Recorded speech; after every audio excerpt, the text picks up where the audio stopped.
Hello বন্ধুরা, আজকে আমি হাঁসের গোস্ত রান্না করব।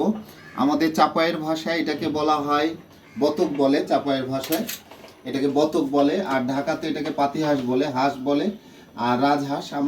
আমরা আজকে পাতিহাঁস রান্না করব, কিভাবে করতে হয় সেটা দেখাবো। আমরা যেহেতু স্বল্প আয়ের মানুষ, পুরোটা রান্না করব না, এটা 2-3 দিনে আমরা রান্না করব। এখন কিভাবে রান্না করতে হয় পাতিহাঁস সেটা একটু দেখানোর চেষ্টা করতেছি।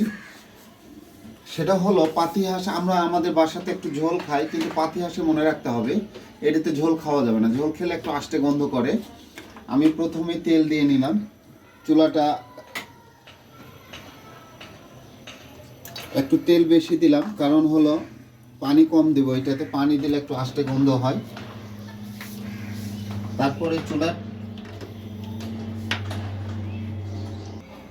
আমি তেল দিলাম, তেলটা একটু গরম হয়ে আসলে, তেলটা যেহেতু একটু গরম হয়ে আসছে, তেলটার মধ্যে আমি গরম মশলা কাঠটা দিয়ে দিলাম, কাঠটা ভেঙে দিয়ে দিচ্ছি, কাঠটা ভেঙে দিয়ে দিলাম, সাথে তেজপাতা দিয়ে দিলাম 3-4টা, আর এলাচ দিলাম 3টা। যেহেতু এলাচের প্রচুর দাম, প্রায় 4000 টাকা কেজি এলাচ, এই জন্য 2-3টা এলাচ দিলাম, যেন এইটা থেকে একটু ঘ্রাণ বের হয় এলাচটা থেকে। দিয়ে আমি একটু নেড়ে নিলাম।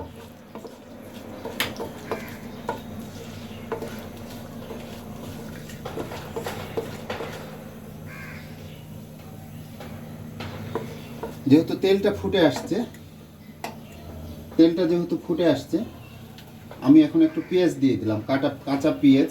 পেঁয়াজটা একটু মোটা মোটা করে কাটলে এটা, যদি পেঁয়াজটা মোটা করে কাটার কারণ হলো এটা দ্রুত গলে যাবে এবং এটা ঝোলের সাথে মিশে যাবে।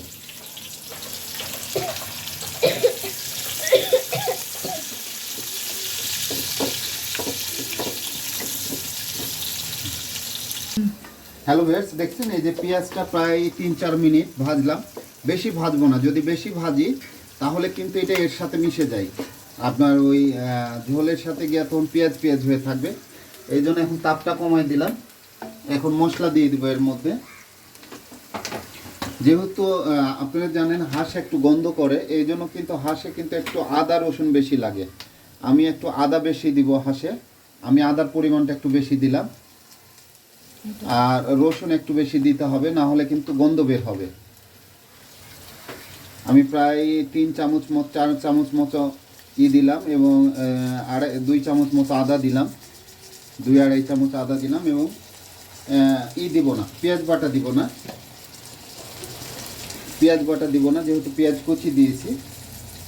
এখন হলুদ দিব, হলুদ দিলাম প্রায় 2 চামচ মতো হলুদ দিলাম।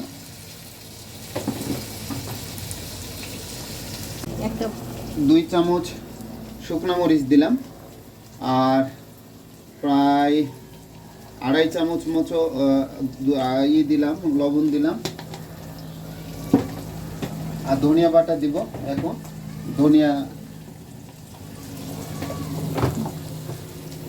এখন একটু ধনিয়া জিরা দিলাম একসাথে, ধনিয়া জিরা একসাথে মিক্স করা আছে।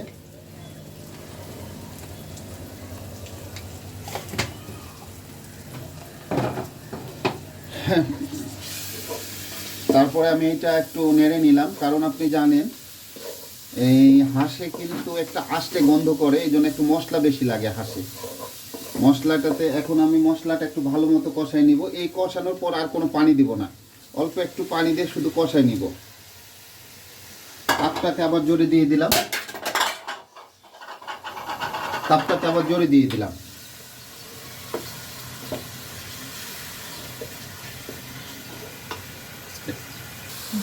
কষানোর সময় অল্প একটু পানি দিব, আর পানি দিব না। পানি দিয়ে হাঁসটাকে আমি এখন এইটাকে ভালো মতো করে নিব, ঢেকে দিব। এখন একটু আমরা এখন ঢাকা ছিল, মশলাটা একটু দেখতে পাচ্ছেন সুন্দরভাবেই হয়েছে, বেশিক্ষণ রাখা যাবে না, না হলে লেগে যাবে। এখন মশলাটা খুব সুন্দর কালার চলে আসছে, দেখতে পাইছে, এবং প্রচুর মশলা দেওয়া হয়েছে, কারণ হাঁসে মশলা লাগে। আমি গোস্তটা দিয়ে দিলাম,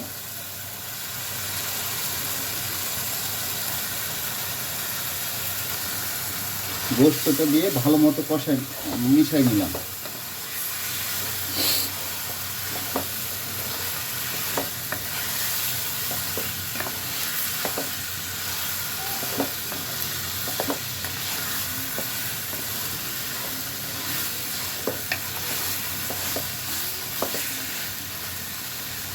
দিয়ে আবার ঢেকে দিলাম। আমি 2 মিনিট পর ঢাকনাটা উঠাই নিলাম। এটা বেশি দিন, কারণ এটা লেগে যাচ্ছে কিনা দেখার জন্য। তবে হাঁসের আপনারা দেখতে পাচ্ছেন যে পানি আছে, সেটা থেকে কিন্তু এখন কষাই নিতে হবে ভালো মতো। আমি কিন্তু কোনো পানি দিইনি, দেখতে পাচ্ছেন।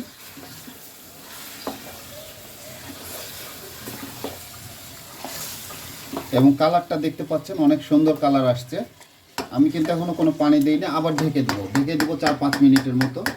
3 থেকে 4 মিনিট পর আবার উঠাবো এটা আমরা। আমি এখন আবার 3-4 মিনিট পরে উঠে দেখলাম কি অবস্থা। দেখতে পাচ্ছেন সুন্দর একটা আসছে এবং হাঁস থেকেই পানি বের হয়েছে। এই জন্য আমি আর পানি দিইনি। পানি দিলে কিন্তু আষ্টে গন্ধ করে। আমাদের বাসাতে আমরা ঝোল ছাড়া কোনো খাবার খাই না, কিন্তু যেহেতু হাঁসের গোস্ত খাবো, হাঁসের গোস্তে কোনো ঝোল পানির বেশি দেওয়া যাবে না। এই আপনারা যারা একদম কষা কষা খাবেন, এই পানিতেই কিন্তু হয়ে যাবে সিদ্ধ। আর আমরা অল্প একটু পানি দেব, কারণ আমার বাসায় যেহেতু ছোট বাচ্চা 2টা, গোস্তটা একটু সিদ্ধ না হলে তখন খেতে পারবে না। অনেকে আছে লাস্টে সে মানে হয়ে যাওয়ার শেষে একটু ঘি দিয়ে দেয়, ঘি দিলে অনেক চমৎকার ফ্লেভার বের হয়। আমি এখনো পানি দিনে আবার ঢেকে দিলাম 2-3 মিনিটের জন্য। আমি উঠাই নিলাম, সেই রকম ঘ্রাণ বের হচ্ছে, মনে হয় এখনই খাওয়া যাবে।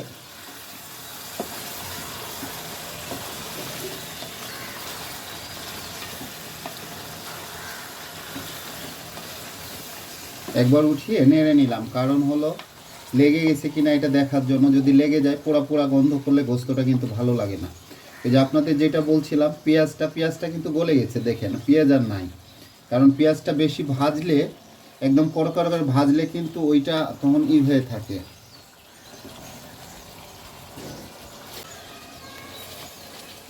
এই যে আমি ঝোলটা দেখাই, কোনো পেঁয়াজ নাই, গলে গেছে একদম।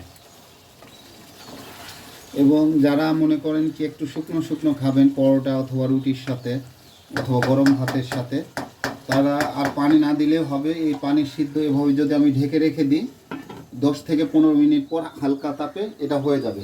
কিন্তু আমার বাসায় যেহেতু ছোট বাচ্চা আছে, একটু সিদ্ধ খাবো, অল্প একটু পানি দেবো। আমি এটা কষানোটা দেখানো, যেহেতু গোস্ত থেকে পানি বের হয়েছে অনেক, দেখতেই পাচ্ছেন অনেক সুন্দর ঘ্রাণ বের হয়েছে এবং একদম লাগা লাগা অবস্থায় আসছে, ঝোলটা কমে আসছে।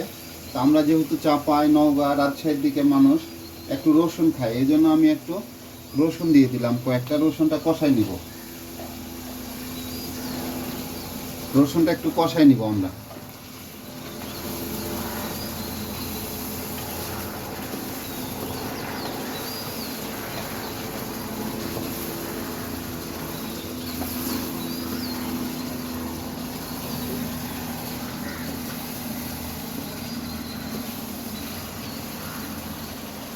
রসুনটা দেওয়ার পর আবার একটু ঢেকে দিলাম। 2 মিনিট পরে আমরা এটা আবার খুলব। আমরা 2-3 মিনিট পরে উঠালাম এবং দেখতে পাচ্ছেন কি নাইস কালার হয়েছে, একদম হয়ে আসছে। যদি না নাড়ি তাহলে এই যে দেখছেন লেগে লেগে যাচ্ছে। এখন আমরা এটা একটু ভালো মতো নেড়ে নিব। যদি মনে রাখতে হবে, গোস্তটা যদি লেগে যায়, পুড়ে পুড়ে যায়, তাহলে কিন্তু গন্ধ করে, টেস্টটা কমে যায়।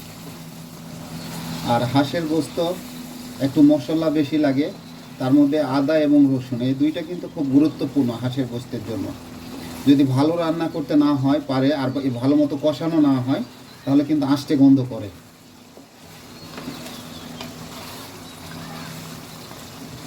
আমাদের গোস্তটা কিন্তু কষানো কমপ্লিট। এখন আমরা যদি কেউ মনে করেন যে আমরা ঝোল খাবো না কিংবা করবো না, একটু শক্ত শক্ত খাবো, তাহলে আর পানি দেওয়ার দরকার নাই, হালকা তাপে ঢেকে রেখে দিলেই হবে। 10 থেকে 15 মিনিট হালকা তাপে রাখলে সে তাপে গোস্তটা হয়ে যাবে। কিন্তু যেহেতু আমার বাসাতে ছোট 2টা বাচ্চা, আমার ছেলে এবং মেয়ে, বিশেষ করে ছেলে ছোট, ও শক্ত গোস্ত খেতে পারে না, ওর জন্য একটু আমাকে করতে হবে। এখন আমরা একটু হালকা পানি দিয়ে দেবো, বেশি পানি দিব না, হাঁসের গোস্তে কিন্তু বেশি পানি ভালো লাগে না। আমি যে বারবার এইটা করছিলাম, এখানে মশলাটা লেগে গেছে। মশলা ফেলে দেওয়া, অপচয় করা ঠিক না। যে কোনো জিনিস রান্নার সময় এটা মনে রাখতে হবে, খুব কেয়ারফুল হতে হবে। মশলা এবং যে কোনো জিনিস, খুব কষ্টের ইনকামের জিনিস, সেটা যেন কোনোভাবেই নষ্ট না হয়। দিলাম, আর একটু অল্প পানি দিব, আমি বেশি পানি দিব না। এইটুকু পানি দিয়ে এখন আমি ঢেকে দিব। ঢেকে দিয়ে যখন ফুটে আসবে তখন কাঁচামরিচ দিয়ে দেবো। আমরা এখন এটা জাস্ট 5-6 মিনিট ঢেকে রাখবো, বেশিক্ষণ না, 5 মিনিট ঢেকে দেবো। এরপরে কাঁচামরিচ দেবো। 5 মিনিট পরে কাঁচামরিচ দেবো। 6-7 মিনিট পরে, যেহেতু একটু পানি দিয়েছি, দেখতে পাচ্ছেন পানি দেওয়াতে এটা সিদ্ধের জন্য। এখন যে কাজটা করব, কাঁচামরিচ কেটে দিয়ে দেব। কাঁচামরিচটা কেটে কেটে দিব। হাঁসের গোশতে একটু ঝাল ভালো লাগে। 1 2 3 4 5। এই কাঁচামরিচটা কিন্তু ঝাল অনেক কম।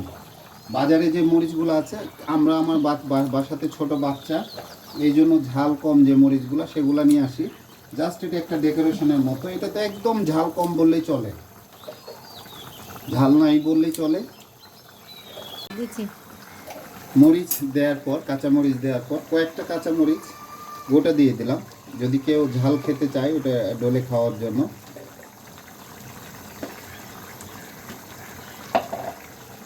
আমরা ঢেকে দেবো। এখন ঢেকে দিয়ে জাস্ট হালকা তাপে 10 থেকে 15 মিনিট রাখবো, তাহলেই হয়ে যাবে। 10-15 মিনিট পর আমি উঠাই নিলাম।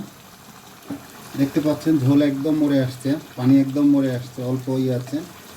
তবে এই গোস্তটা যদি বাটিতে উঠিয়ে খাওয়া যায় ওইটার এক টেস্ট, আর এইটা থেকে গরম গরম তুলে যদি খাওয়া যায় সেটার এক টেস্ট। আমি এখন একটু দেখে নিব লবণটা ঠিক হয়েছে কিনা। দেখব লবণটা ঠিক হয়েছে কিনা। লবণটা ঠিক হয়েছে, পারফেক্ট, আর লবণ লাগবে না। এখন এটা গরম গরম এখন খাবার হতে পারে, যেহেতু পানি মরে আসছে। আমরা জাস্ট একটু এর ফাঁকিটা দিয়ে দিলাম উপর দিয়ে। এটা দিলে একটা তরকারির ঘ্রাণ বের হয়। এটা দিয়ে আমরা জাস্ট 1-2 মিনিট রাখবো। দিয়ে গরম ভাতে খেতে কেমন লাগে, আমি গরম ভাতে তরকারিটা নিয়ে আপনাদের দেখানোর চেষ্টা করব। তাপটা একদমই কমিয়ে দিলাম, একদম অল্প তাপে রাখলাম। আর যেহেতু মশলা দিয়েছি উপরে, জিরা দিছি, এটা একটু নেড়ে নিলাম। একদম দেখতেই পাচ্ছেন কোনো ধরনের ঝোল নাই। আর আমি এখান থেকে নিয়ে খাবো, কারণ এখান থেকে নিয়ে খাওয়ার মজা একটু অন্যরকম। আমি একটা রসুন নিলাম, আর একটু ঝোল নিলাম, চামড়াও দিয়ে দিছি, যেহেতু অপচয় করা ঠিক না। এখন খেয়ে দেখাবো কেমন হয়েছে। আমি কাঁসার প্লেটে খেয়ে অভ্যস্ত, কাঁসার গ্লাস, কাঁসার প্লেটে খাওয়া পছন্দ করি।